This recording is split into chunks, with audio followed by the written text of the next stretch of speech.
एकत्रित हुए। मसला है पिछले 10 साल की नाकामियों का। एसके बंसल जी आ जाओ, आगे आइए। ब्लॉक प्रेसिडेंट है हमारे एसके बंसल जी, सामने आए मंच पर, आगे आइए। पिछले 10 साल के अंदर बहुत उम्मीदें, बहुत उमंग इस देश ने अपने नेता और नेतृत्व के साथ दिखाए। 2012 से माहौल बना इस देश को बदलना है। एक माहौल बना अन्ना आंदोलन से कि ये अन्ना नहीं, ये आंधी है, देश का दूसरा गांधी है। और इस देश के लोगों के अंदर जो उमंग बनी, वो उमंग ऐसी थी, हम खुद उसके साथी हैं कि 2012 में जंतर मंतर के अंदर जब अन्ना हजारे जी वहां अनशन पर बैठे थे, इस देश का एक एक युवा अपने आप, कोई ट्रेन से पहुंच रहा है, कोई बस से पहुंच रहा है, कोई पैदल पहुंच रहा है, और लोगों में इतना शौक और जोश था कि वो लोग पैदल जाते वक्त भी अकेले नहीं जाते थे। 100-100, 150-150 के भीड़ में अपनी अपनी गलियों से तिरंगा लेकर के लोग चलते थे। उसका क्या नतीजा था?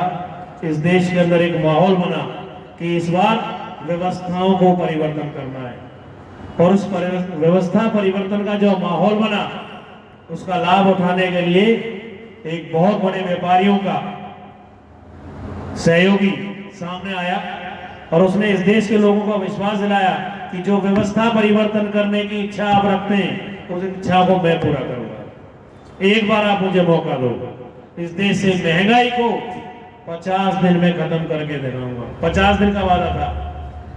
इस देश से बेरोजगारी को जड़ से मिटाऊंगा। 2 करोड़ रोजगार हर साल इस भारतवर्ष में पैदा होंगे। और हम लोगों ने तो यहां तक विश्वास किया जब उस आदमी ने कहा कि नाली की गैस से भी चाय बनेगी, और हमारे देशवासियों ने झूम के तालियां बजाई। अब एलपीजी का खर्चा भी खत्म, अपनी नाली की गैस से ही काम चला लेंगे। लेकिन उस वक्त समझ नहीं पाए ये आदमी वो लोग हैं जो गंजों को अंगिया बेचते हैं। गंजों को अंगी बेचने का काम इन्होंने किया, और हमारे सारे देश के युवा और बुजुर्ग, माताएं, बहनें भी पूरे एकजुट होकर के उनके साथ लगे, और 2014 में नरेंद्र मोदी जी को प्रधानमंत्री बना दिया। टीवी पे बुलेटिन आते थे, मोदी जी की सरकार को बने 1 दिन हुआ, आज क्या किया। 50वें दिन पता चला कि महंगाई की बात हुई नहीं उसमें। एक बार भी महंगाई की बात 50वें दिन तक नहीं हुई।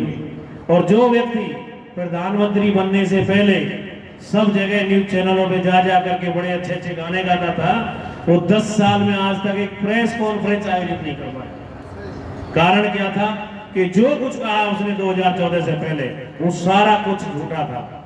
महंगाई के मामले में भी, रोजगार के मामले में भी, और हमारे जीवन के बदलाव के मामले में भी। यदि इस देश का दलित उस वक्त उस पर विश्वास ना करता तो उसे लगता कि यार मैंने एक अच्छे आदमी को खो दिया। इस देश के दलित ने उस पर विश्वास किया, और इस देश के दलित वोट ने पूरा समर्थन उस आदमी को दिया। उस समर्थन के बदले में क्या मिला?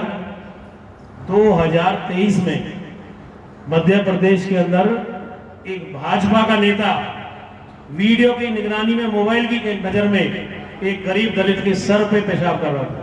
आप सभी ने देखा होगा। उसी इस देश के समाचार चैनलों ने उसको दिखाने की जरूरत कब की, लेकिन सोशल मीडिया एक ऐसी चीज है जिससे कोई भी सच कहीं छुप नहीं सकता। आप चाहे कुछ तरह ही उसको छुपाने की कोशिश करें। सोशल मीडिया के साथियों ने उस खबर को बाहर निकाला, और उस प्रदेश के मुख्यमंत्री शिवराज सिंह चौहान जी दिखावे के लिए उस दलित के घर गए और उसके पैर धोए।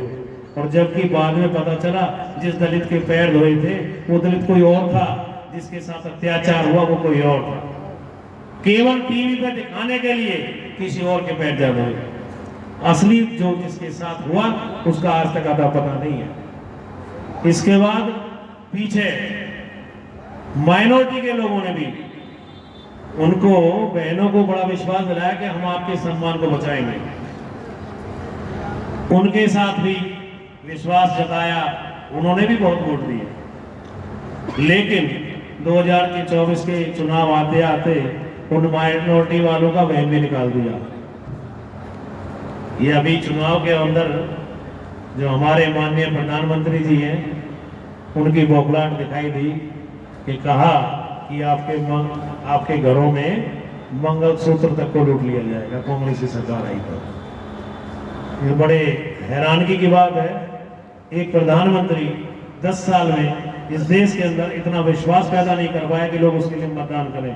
अब वो लोगों को डराने का काम कर रहे हैं, भाई या तो आप मुझे वोट दे दो वरना आप लोग मरने वाले हो।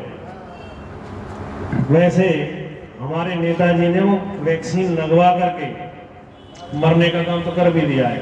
अभी आप लोगों ने कोर्ट के अंदर भी उस पार्टी का, उस कंपनी का, कोविशील्ड का हलफनामा सुना होगा। हमारे भारत की कोर्ट में कहीं कोई चैलेंज नहीं हुआ। हम लोग बड़े संयम वाले हैं।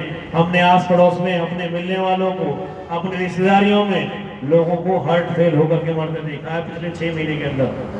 अचानक से 24 साल का बच्चा स्कूल में बैठा हुआ खत्म हो गया। अब 26 साल का युवक जो नई नई नौकरी लगा, अपनी कंपनी में लंच करके अपने ऑफिस पे टेबल पे बैठा है, बैठे बैठे वहां खत्म हो गया। बहुत खबरें आई हमारे बीच में, लेकिन याद करो कि आज से 5 साल पहले कभी भी ऐसी खबर सुनी थी? आज रोज मिलती है सुनने को। ये उसी कोविशील्ड का नतीजा है। और उस कोविशील्ड को अप्रूवल कैसे मिली? अब पता चलता है कि साहब ने 52 करोड़ रुपए की घूस भाजपा के खाते में चंदा उस कंपनी से लिया था और उसको छूट दे दी। आज तक जो भी दवाई बनी है उस पे बंदर पे, कुत्ते पे, बिल्ली पे, मेढक पे उसकी ट्रायल करते हैं 5-5, 10-10 साल तक। वो दवाई 2 महीने में इंसानों पे लगा दी जा रही है। हम लोगों को बंदर बिल्ली से ज्यादा हैसियत इस देश के प्रधानमंत्री ने नहीं समझी। इसके बाद अब आ जाते हैं महंगाई की तरफ। 400 रुपए का सिलेंडर, मैं खुद सिलेंडर का काम करता हूं, मुझे पता है। 405 रुपए का सिलेंडर इस सरकार में 1105 तक पहुंचा। अब चुनाव आए तो 805 पे आ गया है। और अगला मैं विश्वास और दिला रहा हूं आपको, चुनाव खत्म होने तो फिर वो 1100-1200 तक पहुंचेगा। ऐसा नहीं है सरकार को महंगी पड़ती है गैस, कारण है अदानी की गैस की पाइपलाइन। यदि आपको सिलेंडर 400 का मिलेगा, उस पाइपलाइन को लगवाएगा कौन? गैस का कनेक्शन पीएनजी का घरों में, क्योंकि उसका एवरेज खर्चा 1000 से 1200 रुपए आता है, जिस परिवार के अंदर 3 से 4 सदस्य हैं। यदि आपका गैस के सिलेंडर 400 रुपए के से काम चलेगा तो उसको हटवा दोगे आप 1200 रुपए वालों को। इसलिए सिलेंडर का रेट ही उतना रखो, बराबर है। लोगों को लगता है सहूलियत है, भाई कौन सिलेंडर लाएगा बदलेगा, पाइप लगा हुआ, खर्चा बराबर है। वो खर्चा जबरदस्ती बराबर किया गया है।